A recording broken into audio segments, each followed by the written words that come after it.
আসসালামু আলাইকুম everyone, welcome to home cooking recipes. আজকে আমি আপনাদের সাথে শেয়ার করব বউয়া ভাত। সাধারণত আমাদের বিক্রমপুরের মানুষের কাছে এটা খুব জনপ্রিয় একটা খাবার। তো কথা না বাড়িয়ে চলে যাই মূল রেসিপিতে। আমি চুলায় একটি প্যান বসিয়ে দিয়েছি। প্যানটা গরম হয়ে আসলে দিয়ে দিব 2 টেবিল চামচ তেল। তো তেলটাকে গরম করে নিব।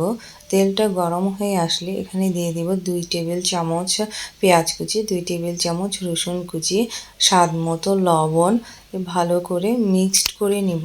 তারপর দিয়ে দিব 2 থেকে 3টা শুকনো মরিচ। আপনারা চাইলে এখানে কাঁচামরিচ ইউজ করতে পারেন। তারপরে আমি পেঁয়াজ এবং রসুনটাকে ভালো করে ভেজে ব্রাউন কালার করে নিব। ব্রাউন কালার হয়ে গেলে এ পর্যায়ে দিয়ে দিব আলু। আলুটা আমি ভাজি করে নিয়েছিলাম। এখানে আমি আধা কেজি পরিমাণ আলু ইউজ করেছি। তারপর দিয়ে দিব আধা কেজি পরিমাণ চাল।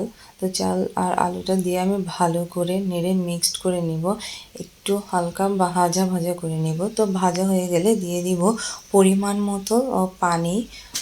মতো পানি দিয়ে আমি এটাকে ভালো করে নেড়ে একটু মিশিয়ে দেব। তো মিশিয়ে দিয়ে এটাকে আমি জাল করে নিব। এ পর্যায়ে আমি বউয়া ভাতটাকে ঢেকে দিব।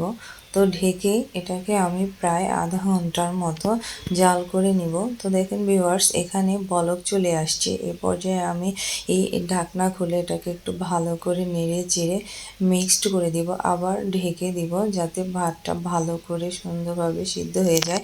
দেখুন ভিউয়ার্স, হয়ে গিয়েছে আমার আলুর বউয়াটা। কি সুন্দর হয়েছে। আপনারা চাইলে এটা বাসায় ট্রাই করতে পারেন, খুব ভালো লাগবে। খুব সুন্দর ভালো একটা রেসিপি।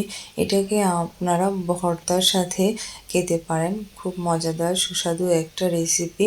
এখন আমি বউয়া ভাতগুলোকে এই ভর্তার সাথে পরিবেশন করব। দেখুন ভিউয়ার্স, কি সুন্দর দেখাচ্ছে, খেতেও খুব ভালো লাগে।